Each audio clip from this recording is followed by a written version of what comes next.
കഴിഞ്ഞ ദിവസങ്ങൾ ഉയർന്ന എമ്പുരാൻ സിനിമയെക്കുറിച്ചുള്ള വിവാദം അവസാനിക്കുന്നു എന്നുള്ള ഒരു സൂചനയാണ് പുറത്തു വരുന്നത്.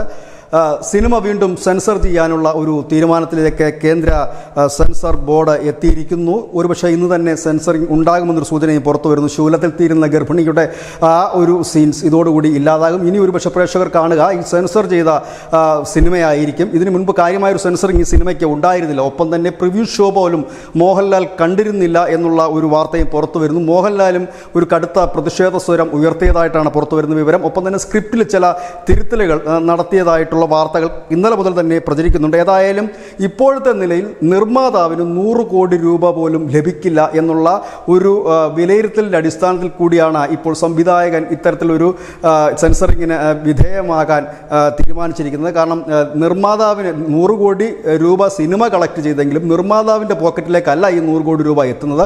അതുകൊണ്ട് നിർമ്മാതാവിൻ്റെ പോക്കറ്റിലേക്ക് 100 കോടി രൂപ എത്തണമെങ്കിൽ, കാരണം ഇതിൻ്റെ മുതൽ മുടക്കായി പറയുന്നത് 225 കോടിയാണ്, 100 കോടി രൂപ എത്തണമെങ്കിലും ഉത്തരേന്ത്യയിൽ കൂടി ഇല്ലെങ്കിൽ മറ്റ് ഇന്ത്യൻ സംസ്ഥാനങ്ങളിൽ കൂടി ഈ ചിത്രം ഓടിയെങ്കിൽ മാത്രമേ ഇത് ലഭ്യമാകൂ. നിലവിലത്തെ സാഹചര്യത്തിൽ കേരളത്തിനപ്പുറത്തേക്ക് ഒരു മാർക്കറ്റ് സിനിമയ്ക്കില്ല. അതുകൊണ്ട് കൂടി തന്നെയാണ് വീണ്ടും ഒരു സെൻസറിങ്ങിന് വിധേയമാകുന്നത്. നിലവിൽ 2 കട്ട് മാത്രം കഴിഞ്ഞാണ് സിനിമ പ്രദർശനത്തിന് എത്തിയത് എന്നാണ് വിവരം. ഏതായാലും വരും മണിക്കൂറിൽ കൂടുതൽ വ്യക്തത വരുമെന്ന് പ്രതീക്ഷിക്കുന്നു. ന്യൂസ് ഡെസ്ക് ന്യൂസിൻ്റെ മലയാളം.